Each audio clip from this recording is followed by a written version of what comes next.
Salam alaikum wa rahmatullah. Moi, j'entends, moi. Wa alaykoum salam wa rahmatullahi wa barakatuh. Wallah, que je t'aime pour Allah. Bismillah, je te donne la parole, je me tais. Non, non, je veux pas que tu te taises, je veux que tu continues justement ce que tu es en train de dire. J'aime bien le débrief que tu es en train de faire là. Je disais tout simplement, Cheikhna, mais je peux pas parler, t'es là. Mais bien sûr que tu vas parler, parce que c'est ça qui m'intéresse. Je veux que tu parles Moi, en étant justement en étant que je sois présent. d'accord, ok, Bismillah, avec grand plaisir. Je disais tout simplement, Cheikh, que Al-Mashaykh, toute vérité n'est pas bonne à dire, etc. Et il y a certains rôles, certaines personnes ne peuvent pas tout dire. Moi, je disais que je suis un musulman lambda, d'accord.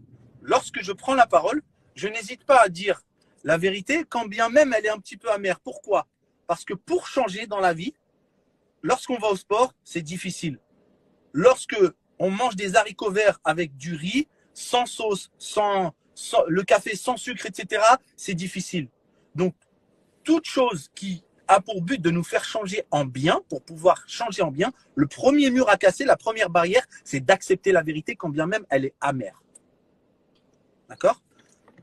Je disais tout simplement que nous sommes dans une société où voilà, chacun fait un petit peu ce qu'il veut. D'accord? Nos sœurs parfois peuvent être carriéristes, les frères peuvent être carriéristes, et chacun tire la ficelle de son côté en disant moi, mon projet de vie, c'est ça, et l'autre dit moi, mon projet de vie, c'est ça, et bien chacun dit qui même me suivent. Si tu ne me suis pas, voilà. Et là, après, la corde se découpe.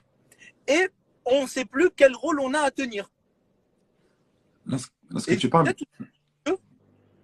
je termine, Inch'Allah, c'est la dernière phrase. Je disais que pour pouvoir progresser, il faut accepter la vérité quand bien même elle est amère.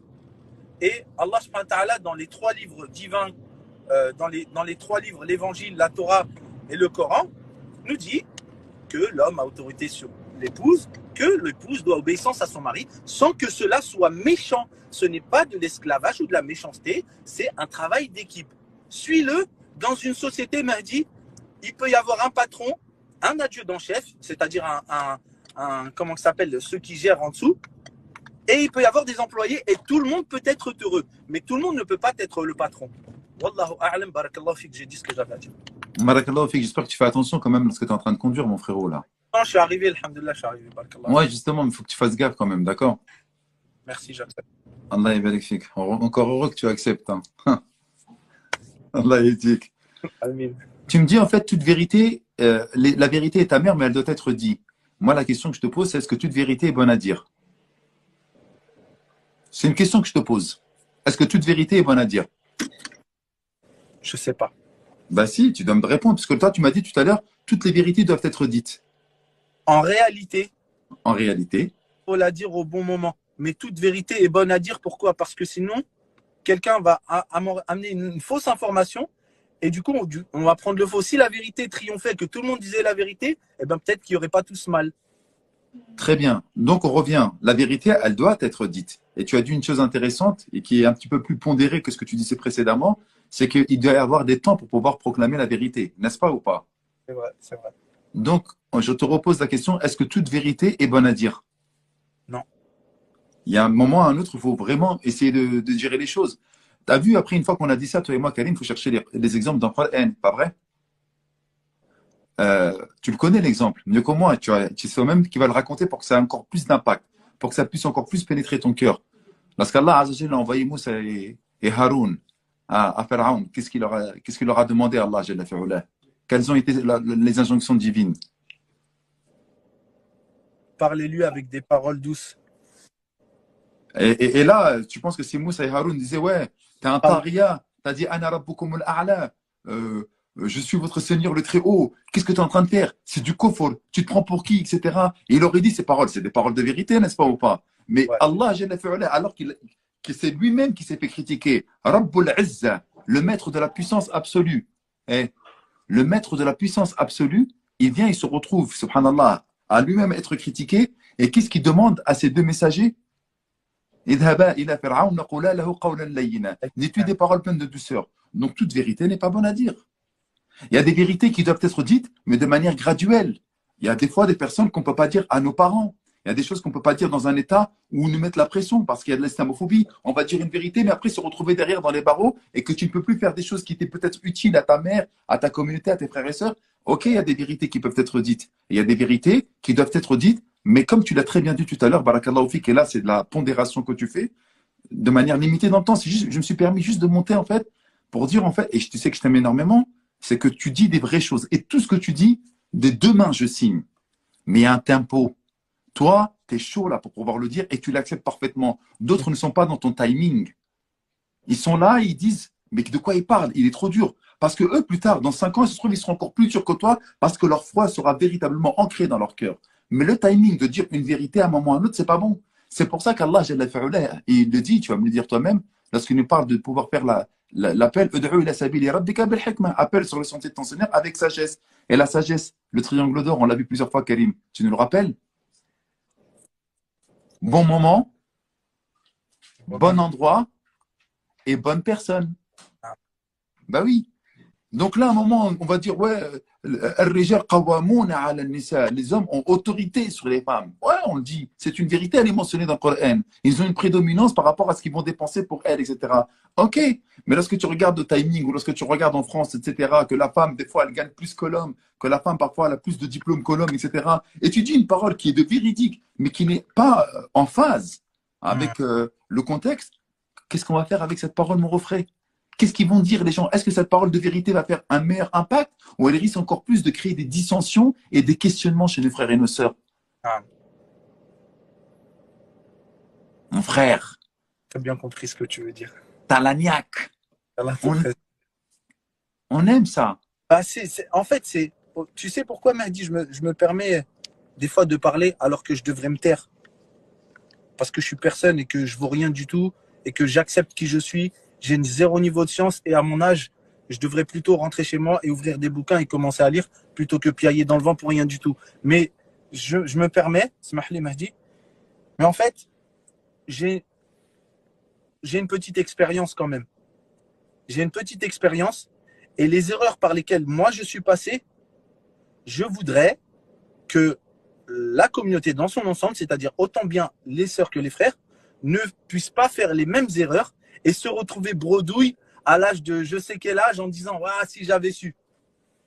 Combien de fois nos parents nous ont dit ne faites pas ci, ne faites pas ça et on avait besoin de passer par ces erreurs pour apprendre? Combien de fois on t'a dit fais pas ci, fais pas ça et tu étais obligé de passer par ces erreurs pour apprendre? Parce qu'encore une fois, la vérité, nos parents, ils l'avaient, ils se sont fait carotter, ils sont peut-être tombés amoureux de la mauvaise personne, ils ont peut-être perdu de l'argent, ils ont peut-être fait des mauvais investissements. Mais combien de fois, subhanallah, ils nous disent des choses et nous, on se dit toujours, on fera mieux que lui, on fera mieux que papa, on fera mieux que maman. Papa et maman, ils n'avaient pas les éléments que moi j'ai.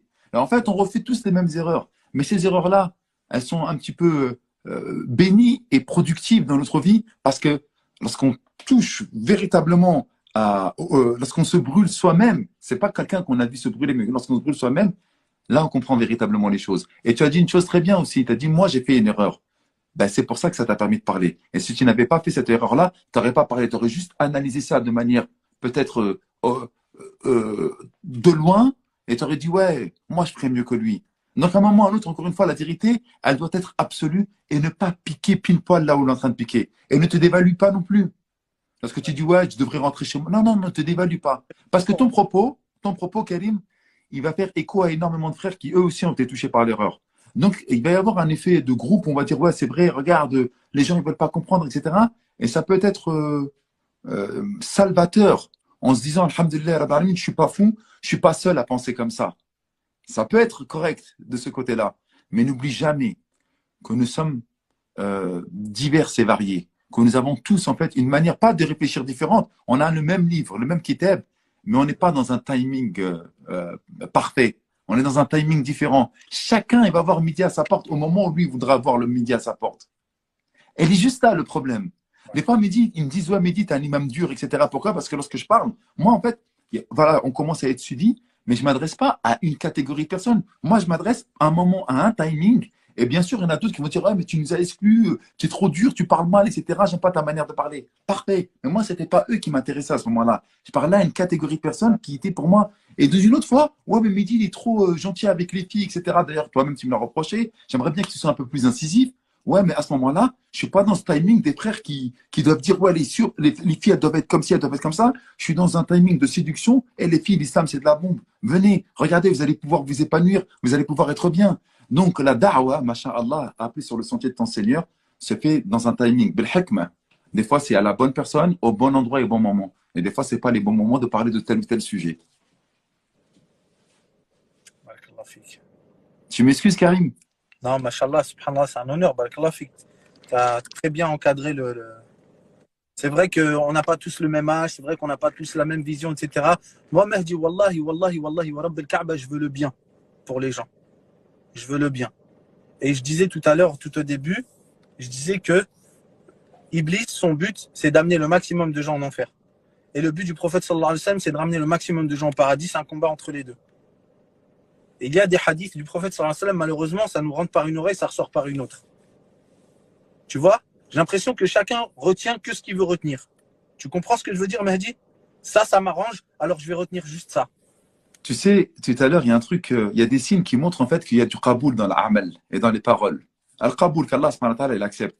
Tu te rappelles tout à l'heure lorsque j'avais commencé à parler du gigose ou du lait, etc., et que le petit qui a commencé à parler à ce moment-là précisément. Ce que je viens de le voir en commentaire. Franchement, moi, j'ai continué à réfléchir. On parle d'un truc de bébé, etc., et à ce moment-là, on l'a bien vu. Akbar. Tu vois, même moi, j'ai fait Allahu Akbar. Tu vois, ça m'a étonné, tu vois. C'est subhanallah. À ce moment-là, et toute la salle l'entend et l'écoute, tu vois. Wallahi karam. Inch'Allah, karama, Inch'Allah, tekun karama. Mais c'est pas grave, on va pas s'arrêter à ça. Ça peut être juste un heureux concours de circonstances. Mais quoi qu'il arrive, le sujet qu'on doit, pour moi, que tu devrais vraiment prendre en compte, Habib, parce qu'il se fait tard pour toi, comme pour moi, en plus, on a une journée harassante, c'était lourd. Il faut vraiment, vraiment, vraiment essayer de faire en sorte que ta da'wa, parce que lorsque tu te projettes sur les réseaux, lorsque tu te montes en live, etc., il ne faut pas que ça soit un exutoire. Ça peut te faire du bien à toi, mais ça peut en blesser d'autres. Essaye toujours de réfléchir, Habibi, de manière collective. Qu'il y a des gens qui ne sont pas prêts à écouter ton propos parce qu'ils ne sont pas encore, soit à ton niveau, ou soit dans ton timing. J'aime bien les histoires de timing. Je pense que ça parle bien, ça, tu vois. Et que lorsqu'on se retrouve à parler sur différents volets et à différentes personnes, eh bien, la meilleure manière de pouvoir être compris de tous, c'est être fili'atidel, al-wasitiyya, khayrul umuri, awsatuha. Et là, tu verras que tu parleras à tout le monde et tout le monde dira aussi, ouais, mais t'as pas été assez profond dans les choses. C'est pas grave. Parfois, il faut essayer d'être le plus généraliste possible pour les attirer. Et s'ils veulent, machallah, continuer à avancer, lahum al-ikhtisas, là, ils vont se spécialiser, ils vont s'inscrire, ils vont avoir une aparté avec toi et moi, ils vont nous envoyer des messages pour essayer de comprendre un peu plus profondément les choses. Mais lorsqu'on parle, comme à la khutbah de Jumu'ah, c'est un exercice très difficile que nous autres nous faisons, c'est que tu dois parler au chirurgien, à l'ouvrier, à l'homme, à la femme, au marié, au divorcé, à l'intelligent, à celui qui est moins intelligent, à celui qui est blessé, à celui qui n'est pas blessé, à l'handicapé. Et tous doivent pouvoir se retrouver dans un discours qui doit être commun. C'est un exercice de jongleur, d'équilibriste. C'est chaud, c'est chaud. Bah, comprends bien que dans cette position dans laquelle tu es lorsque tu montes dans un live, Karim, c'est exactement la même position. Alors jongle de manière correcte. Okay. Habibi. Taïb. Cartésien, hein? Ouais. Pas de souci. Avec plaisir. Hawlillah, Inch'Allah, je ferai la part des choses. Jazakallah khair, mashallah. C'est très pertinent ce que tu as dit. Très, très pertinent, mashallah. Ça me fait plaisir. Je te laisse rentrer à la maison. Merci de m'avoir fait monter. Milieu islam, je ne sais pas c'est qui là. Il est toujours là. Mashallah, c'est un bon ce frère. Wa alaykoum salam. Comment tu vas? Ça va, Mehdi? Ouais. Ça va très bien et toi? Ça va, alhamdoulilah. Alhamdulillah. J'espère te rencontrer un jour. Avec plaisir. Je devais venir aujourd'hui, mais j'ai pas pu. Je suis très malade, malheureusement. Dommage. Shafak Allah. Tahour, Inch'Allah. Amin, barakallahu fik. T'es tunisien, Mehdi, toi? شبيك خويا مالا شبيك تونسي بابا ولد بلادك. Alhamdulillah, moi je suis du sud comme toi. Ah, je suis pas du sud tunisien. Ah, t'es pas du sud toi? Ah non, parce que tu m'as vu basaner, mais c'est pas le cas. Donc toi, c'est les cas, c'est pas les gays. Si je fais gay, moi, mais c'est la seule ville. En fait, c'est le petit village gaulois, Astérix, là, dans toute la Tunisie, là où on parle encore gay dans le nord. Alhamdulillah. Alhamdulillah. Bonne soirée à vous, les frères. Barakallahu fikoum et à très bientôt, Inch'Allah ta'ala. À bientôt, salam alaikum. Préserve de tout mal. Jazakallah khair. Merci, Karim. À bientôt, mon rêve. Salam alaikum.